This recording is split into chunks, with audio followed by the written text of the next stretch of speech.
The Green Children, produced, directed, and presented by Reverend Dr. Dikki Mullen. In this video, Dr. Mullen will explore the myths and stories of the Green Children and we folk who reside within the earth. Begosh and Begorra. This is Dikki Mullen thinking of you at St. Patrick's Day and the mysterious green earth children from a subterranean country. They might be the real leprechauns, or they might not, but there's certainly an intriguing legend attached to them. A brother and a sister emerged from underground during the reign of King Stephen of England. This would have been between 1135 and 1154. Historical records of the time state this. It was during the autumn harvest season when the mystery began in the village of Woolpit in Suffolk, England. The name Woolpit derives from an earlier Anglo-Saxon word, wolf pit, W-L-I-F-F-P-Y-T-T. The reference is to deep trenches or pits that were once dug to trap wolves. It was from out of one of these, and they were very deep and dark holes, that two children climbed.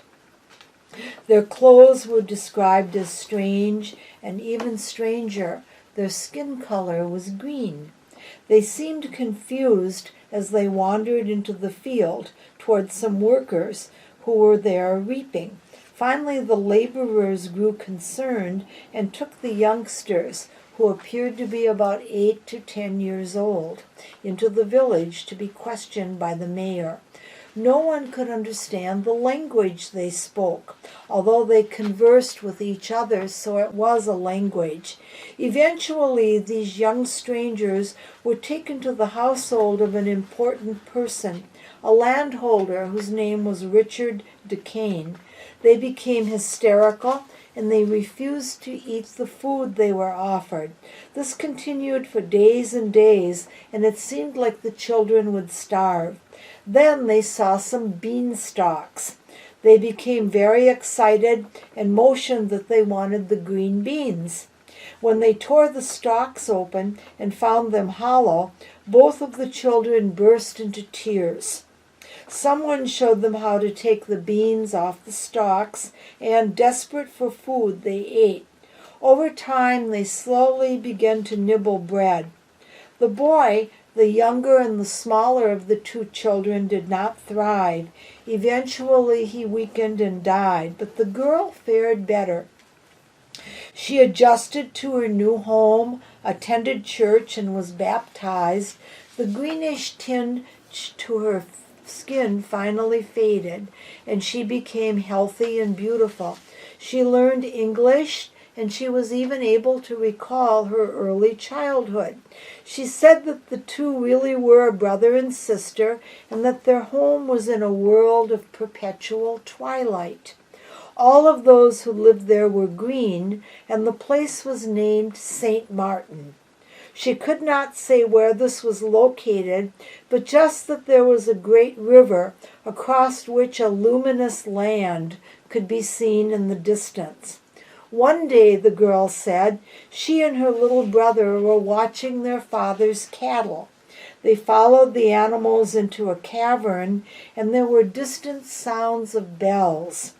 Later, she would find they were church bells.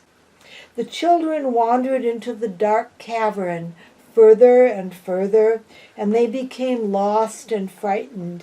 They emerged as if from the mouth of a cave into the bright, blinding sunlight.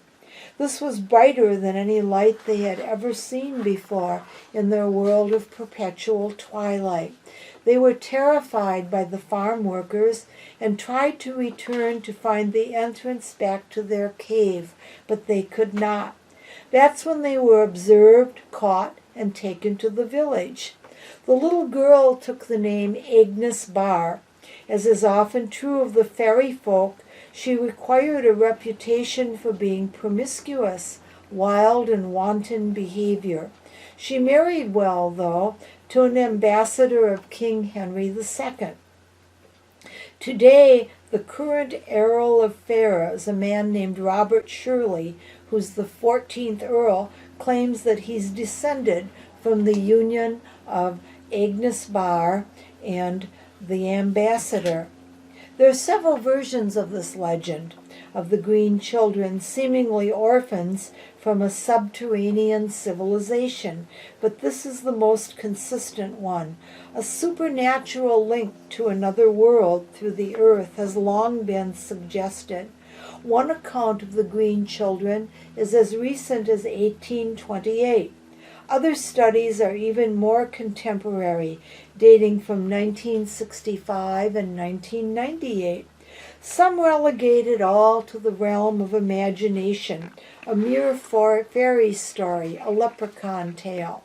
Green is the color long associated with the magical and sacred wee folk. The legends of Jack and the Green Man of the Forest, the Jack and the Greenstalk, and the Arthurian account of Sir Gawain and the Green Knight in Camelot all support this idea of green beings who live in a world alongside ours. The Scottish astronomer Duncan Lunnan suggests that the children were really aliens transported from another planet. Two credible historians from the time of King Stephen, Ralph of Cogshell and William of Newburgh, wrote extensively and in greater detail about the green children. Cogshell mentions them in his sources of Chronics of the Chronicum Anglicanum, saying he frequently spoke about them with Richard Dikki. Newburgh cites many competent witnesses who had seen the boy and girl. Skeptics scoff at the whole tale and say the children were probably speaking Flemish, which would have been a strange language to those in Suffolk, and that they wandered from Fordham, St. Martin, and that the water they saw, the luminous water, was just the River Lark. This doesn't make sense, though, because Flemish mercenaries had already been expelled from England by then, and the distance was too far for the small children to have wandered underground. Also, the River Lark was just a narrow stream, and it wouldn't have seemed like a vast waterway. To this day, nearly 1,000 years afterward, the mystery and speculation of the wee folk, the little people, the green one, continues, and many of them are seen in the British Isles and Ireland today. Happy St. Patrick's Day. Reverend Dr. Dikki Joe Mullen, astrologer, psychic reader, and parapsychologist. Reverend Dr. Mullen provides astrology, psychic, tarot, and rune readings, as well as face-to-face and Zoom seances. She also provides a number of webinars. Thank you for watching today. Reverend Dr. Dikki Joe Mullen can be contacted at skymaiden@juno.com, her webmail address. She also has a Facebook page and the WordPress site as well. I will leave these up for a second. Have a good day.